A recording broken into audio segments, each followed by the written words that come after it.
ഞാനും രതീഷും കൂടെ ഒരു സ്ഥലത്ത് പോയിട്ട് വന്നതാണ്. മാവേലിക്കര ഞങ്ങളുടെ സുഹൃത്തിന് ഒരു ഇൻസ്റ്റിറ്റ്യൂട്ടിൽ പോയതാട്ടോ. അതിന്റെ വീഡിയോ എന്തായാലും അടുത്ത ദിവസങ്ങളിൽ ഞങ്ങൾ ഇടുന്നുണ്ട്. അല്ലേ രതീഷ്? ഞങ്ങളിപ്പോ മാറ്റിക്കും. ഇപ്പൊ കൊറോണ ഒന്നുമില്ല, ഇവിടെ ഞങ്ങളൊക്കെ സേഫാണ്. അതെ അതെ. അപ്പൊ രതീഷുമായിട്ടൊരു വീഡിയോ ചെയ്യണമെന്ന് എപ്പോഴും വിചാരിക്കും. പക്ഷെ 1-2 തവണ എന്നെ രതീഷ് വിളിച്ചാട്ടോ. പക്ഷെ എനിക്കത് ഞാൻ രതീഷ് വിളിച്ചാണ്, അല്ല അങ്ങനെയൊന്നുമില്ല. അപ്പൊ എന്തായാലും വളരെ സന്തോഷം. നമുക്ക് എന്തായാലും രതീഷിനോട് കുറച്ച് കാര്യങ്ങൾ വെട്ടി തുറന്ന് കുറച്ച് കാര്യങ്ങൾ ഞാൻ നിങ്ങളോട് ചോദിക്കും. നിങ്ങള് വെട്ടി തുറന്ന് പറയും. ഓക്കെ. ഞാൻ എപ്പോഴും എന്താ പറയാ, രതീഷിനെ കാണുന്നത് ഒരു വേറൊരു ലെവലില്ല. കാരണം ഞാൻ ഉൾപ്പെടെയുള്ള ടെക്നോളജി വ്ളോഗിങ് അല്ലെങ്കിൽ യൂട്യൂബ് ചാനൽ തുറക്കുന്ന ആൾക്കാർക്ക് എപ്പോഴും ഒരു ഗുരുസ്ഥാനത്ത് കാണാൻ പറ്റുന്ന ഒരു പേഴ്സണാലിറ്റിയാണ് രതീഷ്. കാരണം രതീഷ് ഇപ്പൊ ഈ കേരളത്തിലെ ഏത് ടെക് വ്ളോഗേഴ്സിന്റെ അല്ലെങ്കിൽ ഏത് യൂട്യൂബേഴ്സ് അല്ലെങ്കിൽ ഇൻഫ്ലുവൻസേഴ്സിന്റെ കാര്യം പറയുമ്പോഴും ഫസ്റ്റ് പേര് രതീഷിന്റെ ഉണ്ടാവുമെന്ന കാര്യത്തിൽ യാതൊരുവിധ സംശയമില്ല. നിങ്ങളുടെ തുടക്കം എങ്ങനെയാണെന്ന് ബ്രദറെ ഒന്ന് പറഞ്ഞേ. തുടക്കം എന്ന് പറഞ്ഞു കഴിഞ്ഞാൽ യൂട്യൂബിലോ അതോ മൊത്തത്തിലോ? വീഡിയോ വ്ളോഗിങ് തുടങ്ങിയത് ഞാൻ ഫസ്റ്റ് ഈ ചാനലിലല്ല, രതീഷ് ആർ മെനൻ എന്ന് പറഞ്ഞ ചാനലല്ല, സുഹൃത്ത്.com എന്ന് പറയുന്ന ഞങ്ങളുടെ ഒരു സോഷ്യൽ വെബ്സൈറ്റിന് വേണ്ടിയിട്ട് ക്രിയേറ്റ് ചെയ്ത ഒരു സുഹൃത്ത്.com എന്ന പേരിൽ തന്നെയുള്ള യൂട്യൂബ് ചാനൽ ഉണ്ടായിരുന്നു. അപ്പോൾ അതിലായിരുന്നു 2012 തൊട്ട് വീഡിയോകൾ പോസ്റ്റ് ചെയ്തിരുന്നത്. പിന്നെ നമുക്ക് കുറച്ച് അന്ന് ഞാനിടുന്ന സാധനം എൻ്റെ പേരിൽ തന്നെ അറിഞ്ഞാൽ മതി എന്നൊരു ചിന്ത വന്നപ്പോൾ സ്വന്തം ചാനൽ തുടങ്ങി, അതിലേക്ക് മാറ്റി. അങ്ങനെ നിങ്ങൾ എനിക്കൊന്ന് രതീഷ് ഏറ്റവും കൂടുതൽ വളരെ പോപ്പുലർ ആയിട്ടുള്ളത് യൂട്യൂബിലുമാണ്. അറ്റ് ദ സെയിം ടൈം ഫേസ്ബുക്കാണ്. ഒരു വളരെ 1 മില്യൺ പ്ലസ് ഫോളോവേഴ്സ് ഫേസ്ബുക്കിലുണ്ട്. ഒരു ഗ്യാരണ്ടീഡ് ഷെയർ ആണ്. ഇപ്പൊ ഗ്യാരണ്ടി ഫിലിം എന്ന് പറയുന്ന പോലെ തന്നെ ഗ്യാരണ്ടി ഷെയർ ആണ് രതീഷ്. 3000 അല്ലെങ്കിൽ 4000 5000 ഷെയർ ഒക്കെ ഗ്യാരണ്ടിയാണ്. എനിക്ക് തോന്നുന്നത് രതീഷിനോട് ഞാനൊരു കാര്യം, രതീഷ് ഒരു ഇൻഫ്ലുവൻസർ ആണോ യൂട്യൂബർ ആണോ, ഏത് പൊസിഷനിൽ നിൽക്കാൻ ആഗ്രഹിക്കുന്നത്? ഞാൻ ഇൻഫ്ലുവൻസർ എന്നുള്ളതിലാണ്. കാരണം എനിക്ക് ഇപ്പൊ ആളുകൾ ആലോചിക്കണ്ടാവും എന്താണ് ഇൻഫ്ലുവൻസറും യൂട്യൂബർ എന്ന് ഉദ്ദേശിക്കുന്നത്. യൂട്യൂബർ എന്ന് പറയുമ്പോൾ എന്തിനേയും നമുക്കിപ്പോൾ ട്രെൻഡിങ്ങിൽ നിൽക്കുന്ന വിഷയം എന്താണോ അതിനെ ബേസ് ചെയ്തുകൊണ്ട് വീഡിയോ ക്രിയേറ്റ് ചെയ്യാം. ഇൻഫ്ലുവൻസർ എന്ന് പറയുമ്പോൾ നമ്മുടെ പാഷൻ എന്താണോ നമ്മൾ ആ ഒരു പാഷൻ വെച്ചിട്ട് ക്രിയേറ്റ് ചെയ്യുന്നത്. ഇപ്പോൾ ടെക് എന്ന് പറഞ്ഞ ഒരു കാറ്റഗറി ആണെങ്കിൽ ആ കാറ്റഗറി വെച്ചിട്ടുള്ള വീഡിയോകൾ പോസ്റ്റ് ചെയ്യുന്ന ഒരാൾ നമുക്ക് ഇൻഫ്ലുവൻസർ എന്ന് പറയാം. കാരണം അദ്ദേഹത്തിന്റെ ആ ഒരു വീഡിയോ കാണാൻ അത്തരം കാറ്റഗറിയിലുള്ള വിഷയങ്ങൾ താല്പര്യമുള്ള ആളുകൾ മാത്രമായിരിക്കും വരിക. അവരെ നമുക്ക് സ്വാധീനിക്കാൻ കഴിയും. അതാണ് ഇൻഫ്ലുവൻസർ എന്ന് ഉദ്ദേശിച്ചത്. അതായത് യൂട്യൂബിലേക്ക് ആർക്കും വീഡിയോ അപ്ലോഡ് ചെയ്യാം, അവരെ യൂട്യൂബർ എന്ന് വിളിക്കാം. പക്ഷെ ഇൻഫ്ലുവൻസർ എപ്പോഴും ഒരു ബ്രാൻഡാണ് അല്ലെ. രതീഷ് പരിചയപ്പെടുത്തുന്ന ഒരു പ്രോഡക്റ്റിനെ ഞാൻ രതീഷ് മേൽ ട്രസ്റ്റ് വരികയും ഞാൻ ആ പ്രോഡക്റ്റ് വാങ്ങിക്കുകയും ചെയ്യുമ്പോഴാണ് രതീഷ് ഒരു ബ്രാൻഡാകുന്നത് അല്ലെ. എനിക്ക് ഏറ്റവും രതീഷ് ഇഷ്ടപ്പെട്ട കാര്യം എന്ന് പറയുന്നത്, രതീഷ് എന്ത് കാര്യം തുറന്ന് അങ്ങോട്ട് അടിക്കും, ഒരു സംശയമില്ല. ഞാൻ കഴിഞ്ഞ ദിവസം നമ്മുടെ മറ്റേ ഒരു കേസിൽ രജിത്ത് ആർമി കേസിൽ വന്നപ്പോഴും എന്നെ വിളിച്ച് രതീഷ് തുറന്നു, നിനക്ക് പ്രാന്താണാടാ, നിനക്ക് വേറെ പണിയൊന്നുമില്ല ഇങ്ങനത്തെ പരിപാടിക്ക് പോകാനൊക്കെ രതീഷ് എന്നോട് ചോദിച്ചു. പക്ഷെ എന്റെ സത്യാവസ്ഥ ഞാൻ രതീഷിനോട് പറഞ്ഞിട്ടുണ്ടായിരുന്നു, ഞാൻ ആ വീഡിയോയിൽ പറഞ്ഞ പോലെ തന്നെ. പക്ഷെ നിങ്ങൾ കാണുന്ന പോലെ ആള് വീഡിയോയിൽ കാണുന്ന പോലത്തെ ഒരു പേഴ്സണാലിറ്റി അല്ല കേട്ടോ രതീഷ്. ചിലപ്പോൾ ഇച്ചിരി എന്നൊക്കെ പറയും. രതീഷ് വളരെ സോഫ്റ്റ് ആയിട്ടുള്ള ഒരു മനുഷ്യനാണ്. നിങ്ങൾ എന്തിനും തുറന്നടിക്കും അല്ലെ. നിങ്ങൾ അങ്ങനത്തെ ഒരു ഒളിച്ചേക്കേണ്ട കാര്യങ്ങളില്ലല്ലോ. നമ്മളെന്തിനാ മറ്റുള്ളവരെ പേടിക്കേണ്ട ആവശ്യം? അതിന്റെ ആവശ്യമില്ല, എല്ലാം തുറന്നടിക്കും അല്ലെ. ഈ കമന്റുകൾക്ക് എപ്പോഴെങ്കിലും ലൈറ്റ് ആയിട്ട് മറുപടി കൊടുത്താൽ കൊള്ളാമെന്ന് എപ്പോഴും തോന്നിയിട്ടുണ്ടോ? നമുക്ക് അതായത് ഞാൻ വിശ്വസിക്കുന്നത് ഒരു എന്താണ് ഗിവ് ആൻഡ് ടേക്ക് പോളിസിയാണ്. ഇങ്ങോട്ട് എങ്ങനെ കമന്റ് ചെയ്യുന്നോ അതേ രീതിയിൽ തന്നെ അവിടെ മറുപടി പറയും. എന്നെ തെറി വിളിച്ച് കഴിഞ്ഞാലും ഒരു സൗഹൃദത്തിന്റെ ലെവലിൽ നിന്നിട്ട് നിങ്ങൾ ചെയ്തത് ശരിയല്ല, രതീഷ് മോശമാണ് എന്നൊക്കെ പറഞ്ഞ 2 ചീത്ത വിളിച്ചാൽ ഞാൻ കേൾക്കും. പക്ഷേ നീ മാത്രമുള്ള മറ്റവൻ മറിച്ചവൻ എന്നൊക്കെ പറഞ്ഞുള്ള രീതിയിലുള്ള ഒരു കമന്റ് വന്നു കഴിഞ്ഞാൽ ഞാൻ അതേ രീതിയിൽ തിരിച്ചടിക്കും. സമയമുണ്ടെങ്കിൽ പ്രതികരിച്ചിരിക്കും. സമയക്കുറവിന്റെ ഉള്ളതുകൊണ്ട് മാത്രം കമന്റ്സ് അധികം കാണാറില്ലെന്നുള്ളൂ. ഈ പലപ്പോഴും നമ്മൾ ഈ ഇൻഫ്ലുവൻസേഴ്സായ ആൾക്കാരോട് നമ്മൾ വ്യക്തിപരമായിട്ട് കുറെ ആൾക്കാരുടെ അടുപ്പമുള്ളപ്പോഴേ നമ്മൾ ചോദിക്കാറുണ്ട്, നിങ്ങൾ എത്രമാത്രം ലൈഫ് എത്രമാത്രം നിങ്ങൾ ഹാപ്പിനെസ് ക്രിയേറ്റ് ചെയ്യുന്നുണ്ടെന്ന് ചോദിക്കാറുണ്ട്. കുറെ ആൾക്കാർ നമ്മളോട് പറയുന്നു, നമ്മൾ ഇപ്പോൾ ക്യാമറയ്ക്ക് മുന്നിൽ വരുന്ന കാണുന്നൊന്നുമല്ല, ഭയങ്കര ടെൻഷൻ പിടിച്ച ലൈഫാണ്, അല്ലെങ്കിൽ എന്താ പറയുക, ഇത്ര വ്യൂവർഷിപ്പ് ഇല്ലെങ്കിൽ താഴെ സങ്കടപ്പെടുന്നു, സബ്സ്ക്രൈബേഴ്സ് കൗണ്ട് കുറയുമ്പോൾ താഴെപ്പെടുന്നു. രതീഷ് അങ്ങനെയെങ്കിലും എപ്പോഴെങ്കിലും ഒരു സങ്കടമോ അല്ലെങ്കിൽ അങ്ങനെ എന്തെങ്കിലുമൊക്കെ ഉണ്ടായിട്ടുണ്ടോ? അങ്ങനെ ഇതുവരെയും തോന്നിയിട്ടില്ല. കാരണം ഞാൻ ഫസ്റ്റ് യൂട്യൂബിൽ വീഡിയോ അപ്ലോഡ് ചെയ്തിട്ട് അത് വെറുതെ അപ്ലോഡ് ചെയ്തിട്ട് തിരിച്ചു പോകുന്ന ആളാണ്. കാരണം ആ സമയത്തൊന്നും ഇന്റർനെറ്റ് നോക്കുന്ന ഒരു കേരളത്തില് വിരളമാണ്. കാരണം ആ ഒരു കാലഘട്ടം പ്രവാസികളാകെ ഫോളോവേഴ്സ് ഉള്ളത്. എനിക്കാണെങ്കിൽ ഫോളോവേഴ്സ് കൂടുതലുള്ള ഫേസ്ബുക്കിൽ, യൂട്യൂബിൽ ആരും ഉണ്ടായിരുന്നില്ല. അപ്പൊ അപ്പോൾ ഞാൻ അതിൽ വ്യൂ പോലും നോക്കാണ്ട് ഇട്ടിട്ട് പോരുമായിരുന്നു. പിന്നെ അത് കഴിഞ്ഞിട്ട് അറിയാലോ, അപ്പോൾ ആ സമയത്ത് ഞാൻ അതിനെപ്പറ്റി വിഷമിച്ചിരുന്നില്ല. പിന്നെ അടുത്തത് എനിക്ക് ആഡ്സെൻസ് പോയിട്ട് ഏകദേശം ഒരു 4 വർഷത്തോളം യൂട്യൂബിൽ നിന്ന് 10 പൈസ പോലും അവർ തന്നിരുന്നില്ല. 4 വർഷത്തോളം നിങ്ങൾക്ക് ആഡ്സെൻസ് ഇല്ലായിരുന്നു. പക്ഷെ എന്നിട്ട് ഞാൻ വീഡിയോ കണ്ടിന്യൂസ് അതിൽ അപ്ലോഡ് ചെയ്തിരുന്നു. നമ്മളതിനെപ്പറ്റി അങ്ങനെ ചിന്തിച്ചിട്ടൊന്നുമില്ല. അതൊരു രസമായിട്ടാണ് കരുതിയത്. അതങ്ങനെ പോകുന്നു. അതിനിപ്പോ നാളെ ഇപ്പൊ ഒരു വ്യൂ ആണെങ്കിലും നമ്മൾ ചെയ്തോണ്ടിരിക്കും. അതായത് ലൈഫ് ഇതിനെ ഡിപ്പെൻഡബിൾ അല്ല എന്നർത്ഥം. വരുന്ന ഒഴിച്ച് കാണാം. നമ്മൾ അതുകൊണ്ട് മാത്രം ജീവിക്കുന്ന ഒരു വ്യക്തിയാണെങ്കിലല്ലേ നമ്മൾ അതിനെ പറ്റി ടെൻഷൻ അടിക്കേണ്ടായിരുന്നു. നമുക്ക് ചെയ്യാൻ ധാരാളം. ഇപ്പൊ ഞാൻ പറഞ്ഞാൽ ശരിക്കും ഒരു വെബ് ഡിസൈനറാണ്. ആ ഒരു ഫീൽഡിൽ നിന്നും ഇത് ചെയ്തിട്ട് നമ്മൾ യൂട്യൂബിലേക്ക് വന്നാൽ ഇപ്പൊ തിരിച്ച് അതിലേക്ക് വന്നാൽ നമുക്ക് ബുദ്ധിമുട്ടൊന്നുമില്ല. കാരണം ഇതിലേക്ക് കൂടുതൽ പൈസ കിട്ടും. ഒരു വർക്കിന് നമ്മൾ അതിൽ കൂടുതൽ വാങ്ങാലോ വേണമെങ്കിൽ. അതല്ലെന്നേ ഞാൻ പറഞ്ഞത്. എങ്കിലും നമ്മളെ മനുഷ്യരാ രതീഷ്, നമുക്ക് എപ്പോഴെങ്കിലും ഒരു ചെറിയൊരു സങ്കടമൊക്കെ ഉണ്ടാവും. അയ്യോ, സങ്കടം തന്നെ ആകെ തോന്നുന്ന സങ്കടം എന്ന് പറയുമ്പോ നമ്മൾ ഈ ഒരു ഫീൽഡിൽ ഇറങ്ങിയതിന് ശേഷം നമ്മളിങ്ങനെ ടൈറ്റ് വർക്കാം. ഇന്ന് വീഡിയോ അത് ഇടണം, നാളെ മറ്റേ വീഡിയോ ഇടണം, ഇങ്ങനെ പോവുക. പക്ഷെ വീട്ടില് കുട്ടിയുണ്ട്. ഇപ്പൊ എന്റെ മോള് സത്യം പറഞ്ഞ ഏകദേശം യൂട്യൂബിനോടൊപ്പം തന്നെ വളർന്നതാണ്. അതെ. പക്ഷെ അവളോടൊപ്പം നമുക്കറിയില്ല, കൊച്ചു പിള്ളേരെ തന്നെ ആ ചെറുപ്പകാലങ്ങളിൽ അവരോടൊപ്പം നമുക്ക് എന്റർടൈൻ ഏറ്റവും പറ്റുള്ളൂ. പിന്നെ അവരോട് നമുക്ക് അതേ രീതിയിൽ കളിച്ച് രസിക്കാൻ പറ്റില്ല. അപ്പൊ എനിക്ക് പക്ഷെ അതിന് സമയം കിട്ടിയിട്ടില്ല. കാരണം ഞാൻ ഫുൾ ടൈം ഫേസ്ബുക്കും യൂട്യൂബും നോക്കി അതിൽ മറുപടികളും പറഞ്ഞിരുന്നു. അങ്ങനെ ഇത് ചെയ്തിരുന്നു. ഓരോ ദിവസം നാളത്തെ വീഡിയോ ക്രിയേറ്റ് ചെയ്യണം, അതിന്റെ വീഡിയോ പഠിക്കണം, അങ്ങനെ പോയി. അപ്പൊ നിങ്ങളുടെ ലൈഫിലെ ഈ സോഷ്യൽ മീഡിയ എന്ന് പറയുന്ന സാധനം വലിയതും ഇൻഫ്ലുവൻസ് ചെയ്യപ്പെട്ടിട്ടുണ്ട്. അതുകൊണ്ടല്ലേ നിങ്ങൾ പറഞ്ഞത് നിങ്ങളുടെ മോള് യൂട്യൂബ് കാണുന്ന ഒരാളാണ്, നിങ്ങളുടെ ചെറുപ്പത്തിൽ അവള് യൂട്യൂബിന്റെ കാര്യങ്ങൾ കണ്ടു വളർന്ന ഒരാളാണെന്ന് പറഞ്ഞു.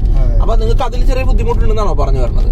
അവള് കാണുന്നതിലല്ല ഞാൻ പറഞ്ഞത്, അവരോടൊപ്പം കുറച്ച് സമയം ചെലവഴിക്കാൻ നമുക്ക് കഴിയാറില്ല. ഇപ്പൊ ഉദാഹരണം, ഞാൻ വീട്ടിൽ കുറെ സാധനങ്ങളൊക്കെ വാങ്ങി വെച്ചിട്ടുണ്ട്. ഇപ്പൊ TV വാങ്ങി വെച്ചിട്ടുണ്ട്. ഇതൊക്കെ എന്ന് പറഞ്ഞു കഴിഞ്ഞാൽ ഇതൊന്ന് നമ്മുടെ ഭയങ്കര ആഗ്രഹമാണ്, ഒരു വലിയ TV വാങ്ങി വെക്കണം എന്നുള്ളത്. ഇതൊക്കെ വാങ്ങി വെച്ചിട്ട് അത് ഉപയോഗിക്കാൻ നമുക്ക് പറ്റാറില്ല. കാരണം നമ്മൾ ഫ്രീ ആവാറില്ല. അതായത് നിങ്ങളിപ്പോ മറ്റുള്ളവർ പറയുന്ന പോലെ വലിയൊരു ഹാഷ് ബുഷ് ആയിട്ടുള്ള ലൈഫല്ല. അപ്പൊ നിങ്ങൾ ഫുൾ ടൈം ഇതിനു വേണ്ടി മാത്രം നിങ്ങളുടെ ലൈഫ് മാറ്റി വെച്ചേക്കുകയാണെന്നാണ് നിങ്ങൾ പറഞ്ഞതിന്റെ അർത്ഥം. നമ്മൾ മാറ്റി വെച്ചത് ഇപ്പൊ ആൾക്കാർ ഇപ്പൊ നീ ഇപ്പൊ പറയണപ്പോഴേക്ക് ഞങ്ങൾക്ക് വേണ്ടിയിട്ട് ഇയാള് ഭയങ്കര അങ്ങനെയല്ല. ഞാൻ എന്റെ വർക്കിനോട് ഇങ്ങനെ സമയം ഫുള്ള് ചെലവഴിച്ചോണ്ടിരിക്കുക. അപ്പൊ അങ്ങനെ ചെയ്യുന്നോണ്ട് നമുക്ക് വേറെ ഒന്നിനും സമയം കിട്ടുന്നില്ല.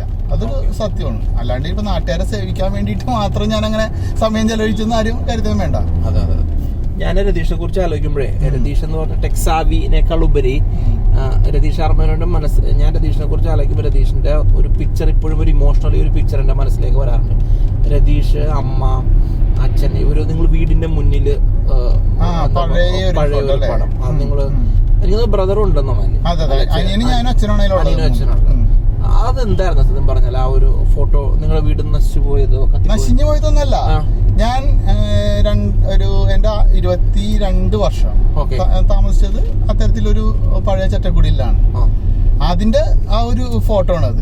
അതിനുശേഷം പിന്നെ ഈ പറഞ്ഞ പോലെ വേറെ ഓൺലൈൻ ഇതിലൊക്കെ ഇറങ്ങി നമ്മളിങ്ങനെ കുറച്ച് ഇതിന് ശേഷം ഞാൻ ഞങ്ങള് ആ ഒരു 22 ഇത് കഴിയുമ്പോ ആണ് ഒരു ചെറിയ വീട് വെക്കുന്നത്. അത് വെക്കുന്നതുള്ള കാര്യം പറയാലോ, നമ്മള് അതും ഒരു സർക്കാരിന്റെ സഹായത്തോടെ വെച്ചതാണ്.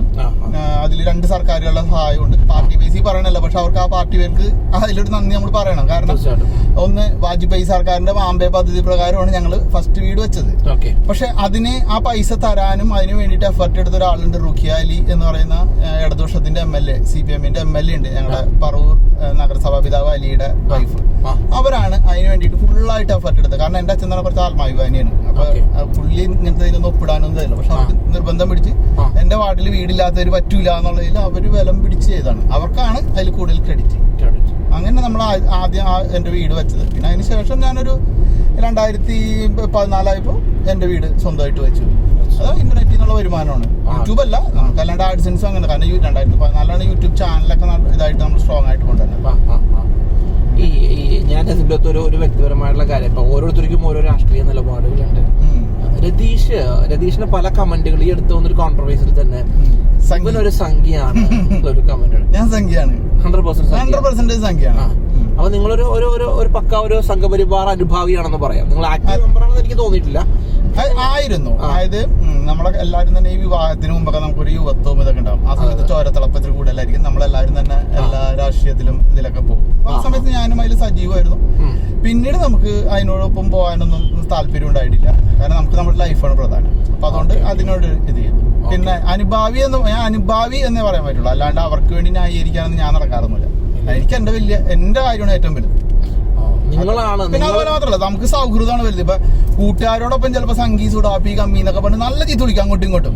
പക്ഷെ അത് അവിടെ ആദർശങ്ങൾ മാത്രം തമ്മിലുള്ള വെറുതെ ഒരു രസത്തിന് അത് ഒരിക്കലും സീരിയസ് ആയിട്ട് കാണൂല. അത്രേ ഉള്ളൂ. പലപ്പോഴും നമ്മളെ പല ഇൻഫ്ലുവൻസേഴ്സ് ആയ ആൾക്കാരോടും ചോദിക്കുമ്പോൾ അവരോട് നമ്മൾ പറയാറുണ്ട്, നിങ്ങൾ ഇതിനൊരു ബിസിനസ് മോഡലായിട്ട് കാണാം. ഞാൻ എപ്പോഴും എന്റെ വാക്കിൽ ഇങ്ങനത്തെ ഒരു വേർഡ് വരാറുണ്ട്, ഈ ബിസിനസ് മോഡൽ ഉണ്ടാകണം, നിങ്ങൾക്ക് ഒരു സെല് ചെയ്യാനൊരു ബൈ പ്രോഡക്റ്റ് ഉണ്ട് എന്നുണ്ടെങ്കിൽ നിങ്ങൾക്ക് ഭയങ്കര യൂസ് ആയിരിക്കും എന്നൊക്കെ. രതീഷ് എപ്പോഴെങ്കിലും അന്നാ ഒരു ചെറിയൊരു ബിസിനസ് ചെയ്തേക്കാം. ഞാനേ അങ്ങനെ തോന്നാറില്ല. കാരണം എന്ന് വെച്ച് കഴിഞ്ഞാല് നമുക്കല്ലാതെ തന്നെ ധാരാളം തെറി കേൾക്കുന്നുണ്ട്. ചെറിയ പേടിച്ചിട്ടെന്നല്ല, ഒരു ആൾക്കാരുടെ ഒരു വിചാരം അങ്ങനെയുള്ള നമ്മൾ മറ്റുള്ളവരെ പറ്റിച്ച് ജീവിക്കുന്നു അങ്ങനെ ഒരു ഇതുണ്ട്.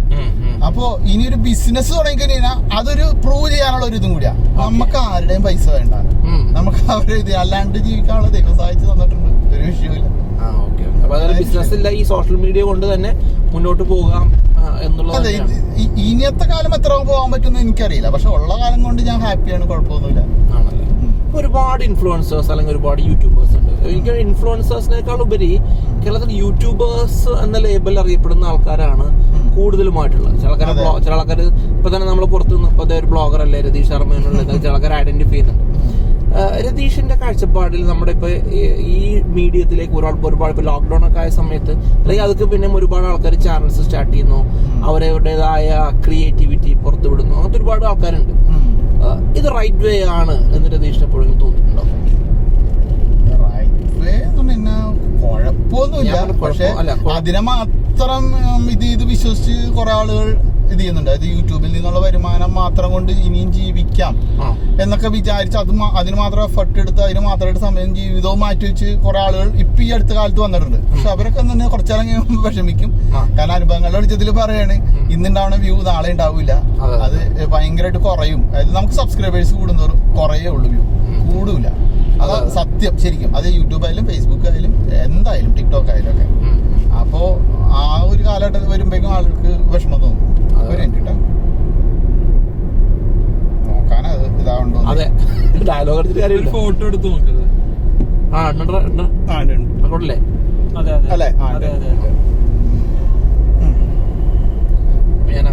കുഴപ്പമില്ല ഫാറൂഖേ.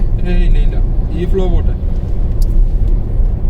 ജീവിതത്തിൽ ഏറ്റവും കൂടുതൽ സ്വാധീനിക്കപ്പെട്ട യൂട്യൂബർ അല്ലെങ്കിൽ ഇൻഫ്ലുവൻസർ ആരാണെന്ന് ചോദിച്ചു കഴിഞ്ഞാൽ നിങ്ങൾ ആരുമില്ല. അല്ല, അത് പറയാൻ കാരണമുണ്ട്. ഞാൻ യൂട്യൂബിലെ വീഡിയോകൾ കണ്ടിട്ട് യൂട്യൂബ് ചെയ്ത ആളല്ല. അതുപോലെ ഏതെങ്കിലും ഒരാളുടെ വീഡിയോ സത്യം പറഞ്ഞാൽ അങ്ങനെ ഞാൻ അന്നത്തെ സമയം നമ്മൾ ആശ്രയിച്ചിരുന്നത് കുറെ ഫോറംസ് ആണ്, മറ്റേ ചർച്ചാവേദികളിൽ. ആ ചർച്ചാവേദികളിൽ ഇങ്ങനെ ട്രിക്സും ഇതൊക്കെ ഇടുന്ന കുറെ ആളുകൾ ഉണ്ടായിരുന്നു. ഞാൻ അതിന്റെ പേര് ഞാൻ പറഞ്ഞത് ഒരു സ്ഥിരം അന്ന് നോക്കിയിരുന്ന കുറെ ഇതുണ്ട്. പിന്നെ GSM ഫോറം, അതൊക്കെ ആയിരുന്നു അങ്ങനത്തെ സ്ഥിരമായിട്ട് നോക്കിയിരുന്ന സൈറ്റാണ്.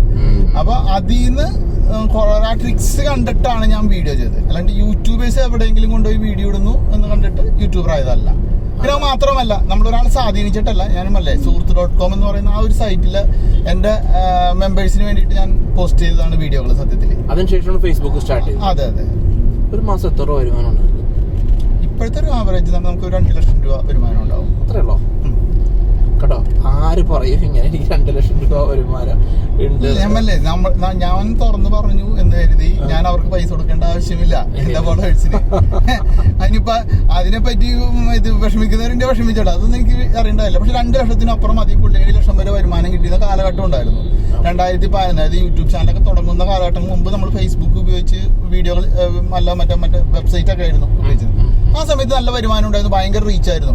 നീ അന്നൊക്കെ കണ്ടിട്ടുണ്ടോ ഫേസ്ബുക്കിലൊക്കെ ഒരു പോസ്റ്റ് ഇട്ട് എന്ത് ഷെയർ ആയിരുന്നു. അന്നൊക്കെ 7 ലക്ഷം വരെ വരുമാനം ഉണ്ടായിരുന്നു. അന്ന് ഫേസ്ബുക്ക് ഇങ്ങോട്ട് പൈസ ഇല്ല, പക്ഷെ നമ്മൾ ഉണ്ടാക്കണം. പക്ഷെ നമുക്കത് നല്ല റീച്ച് ഉണ്ടായിരുന്നു, അതുകൊണ്ട് എങ്ങനെ രീതിയിലും പൈസ ഉണ്ടാക്കായിരുന്നു. പക്ഷെ ഇന്ന് അതൊന്നും നടക്കൂല. ഫേസ്ബുക്ക് അല്ലെങ്കിൽ യൂട്യൂബ് ഡയറക്റ്റ് എനിക്ക് തരുന്ന വരുമാനം എന്ന് പറഞ്ഞാൽ $200-600 വരും. പക്ഷെ നമ്മൾ പ്രൊമോഷൻസിലും എല്ലാം കൂടിയാണ് നമ്മൾ ഈ പറഞ്ഞ പോലെ ഒരു 2 ലക്ഷം രൂപയെങ്കിലും ഇത് ചെയ്യുന്നത്. 100% ഗ്യാരണ്ടീഡ് ആയിട്ട് രതീഷിന് പറയാൻ പറ്റും, ഈ ഒരു വീഡിയോക്ക് 1 ലക്ഷം വ്യൂസ് ഞാൻ എന്തായാലും തരാൻ പറ്റും അല്ലെ? ബ്രാൻഡിനെ സമീപിക്കുന്ന സമയത്ത് അത്യാവശ്യം ആവറേജ് കിട്ടാറുണ്ട്. അതിൽ കൂടുതലൊന്നും പറയാറില്ല. ഇത്ര ഫോളോവേഴ്സ് നമുക്ക് 10-14 ലക്ഷം ഫോളോവേഴ്സ് ഫേസ്ബുക്കിലുണ്ട്. പക്ഷെ 1 ലക്ഷത്തിന് മുകളിൽ ഞാൻ ഗ്യാരണ്ടി ഒന്നും പറയില്ല, ആരോടും പറയില്ല. കാരണം നമ്മള് വെറുതെ ആർക്കും അമിത പ്രതീക്ഷ നൽകരുന്നല്ലേ. അതെ അതെ, അതൊരു വിഷയമാണ്. ഇനി ഇപ്പൊ ഫോർ എക്സാമ്പിൾ എന്താ പറയാ, ഇനി ഇത് എന്റെ ലെവലൊന്ന് മാറണം, എനിക്കൊന്ന് മാറി ചിന്തിക്കണം. ഈ വ്ളോഗിങ് സ്റ്റൈലിയൊക്കെ ഒന്ന് മാറ്റിയിട്ട് എനിക്ക് കുറച്ചുകൂടെ വേറെ എന്തെങ്കിലും ഒരു മോഡ് ക്രിയേറ്റ് ചെയ്യണമെന്നൊക്കെ എപ്പോഴും തോന്നുന്നു. എനിക്ക് അങ്ങനെ തോന്നിയിട്ടില്ല. കാരണം എനിക്കിഷ്ടം ടെക് തന്നെയാണ്. ട്രാവൽ വീഡിയോസ് എല്ലപ്പോഴും ചെയ്യാറുണ്ട്. അല്ല, ഞാൻ പറഞ്ഞത് ഇതിലൊക്കെ തന്നെ എന്തെങ്കിലും പുതിയൊരു പരീക്ഷണങ്ങൾ നടത്തും. വെബ് സീരീസിന്റെ കാലഘട്ടമാണ്. ഇല്ല, അങ്ങനത്തെ താല്പര്യങ്ങളിലേക്കും പോവാറില്ല. എനിക്ക് തന്നെ ഓരോ ദിവസം പുതിയ പുതിയ ഡിവൈസുകൾ, ഇങ്ങനെ നമ്മുടെ ലൈഫ് സ്റ്റൈലായിട്ട് ബന്ധപ്പെട്ടുള്ള ഡിവൈസുകൾ പുതിയത് കിട്ടണം. അത് എനിക്കൊന്ന് ഉപയോഗിക്കണം, അത് മറ്റുള്ളവർക്ക് പറഞ്ഞു കൊടുക്കണം. ആ ഒരു ഇതാണ് ഏറ്റവും കൂടുതൽ ഇഷ്ടം. ആ ഗാഡ്ജറ്റുകൾ, അതാണ് നമ്മുടെ മെയിൻ അതിൽ ടെക്കിൽ ഏറ്റവും ഇഷ്ടം. അല്ലാണ്ട് പിന്നെ ഈ പറഞ്ഞ പോലെ ഫാക്ടറികളൊക്കെ പോയി സന്ദർശിച്ച് അവിടുത്തെ നിർമ്മാണമൊക്കെ ഇടണമെന്നുണ്ട്. പക്ഷെ അതൊക്കെ ഭയങ്കര ബുദ്ധിമുട്ടാണ്, നമുക്ക് പെർമിഷൻസ് ഒന്നും കിട്ടൂല. അതിനൊന്ന് ട്രൈ ചെയ്യണം. ഫോർ എക്സാമ്പിൾ ഇപ്പൊ നിങ്ങൾക്ക് ഇപ്പോൾ ഒരുപാട് കമ്പനീസ് നിങ്ങൾക്ക് പ്രോഡക്റ്റുകൾ അയച്ചു തരുന്നു. അല്ല, എനിക്ക് അയച്ചു തരുന്നതെല്ലാം ഉള്ള കാര്യം പറഞ്ഞാൽ നമ്മുടെ ശത്രുരാജ്യമായ ചൈനക്കാരാ. ഇന്ത്യക്കാരൊന്നും അയച്ചു തരാറില്ല. വല്ലപ്പോഴും അപൂർവം ചില പ്രോഡക്റ്റ് അയച്ചു തരും. പക്ഷെ അതിലും നോക്കിക്കഴിഞ്ഞാൽ ഒറിജിൻ ശരിക്കും മെയ്ഡ് ഇൻ ചൈന തന്നെയായിരിക്കും. അപ്പൊ ഈ ചൈനയിൽ നമുക്ക് പോയിട്ട് ഫാക്ടറി ഒന്നും ചെയ്യാൻ പറ്റൊന്നുമില്ല. ചെലവാണ്. ഇനിയിപ്പോ അത് നടക്കുമെന്നുള്ള പ്രതീക്ഷയില്ല. ഒന്നുമില്ല. ആരെങ്കിലും ഒക്കെ ഉണ്ടെങ്കിൽ, ഫാക്ടറി ഒക്കെ ഉള്ളവരുണ്ടെങ്കിൽ എന്നെ കോൺടാക്ട് ചെയ്ത് വീഡിയോ ഒക്കെ ചെയ്ത് ഫാക്ടറി വിസിറ്റ്. അതൊരു ആഗ്രഹമാണ്, അങ്ങനത്തെ സംഭവം ചെയ്യണം, ഫാക്ടറി വിസിറ്റ്. ഒരു ഓൺടർപ്രണർഷിപ്പിനെ പ്രൊമോട്ട് ചെയ്യേണ്ട ഒരു ആവശ്യകത നമ്മളെ പോലുള്ള ഇൻഫ്ലുവൻസേഴ്സിന് ഉണ്ടെന്ന് വിശ്വസിക്കുന്ന ആളെ പേഴ്സണലി ഞാൻ.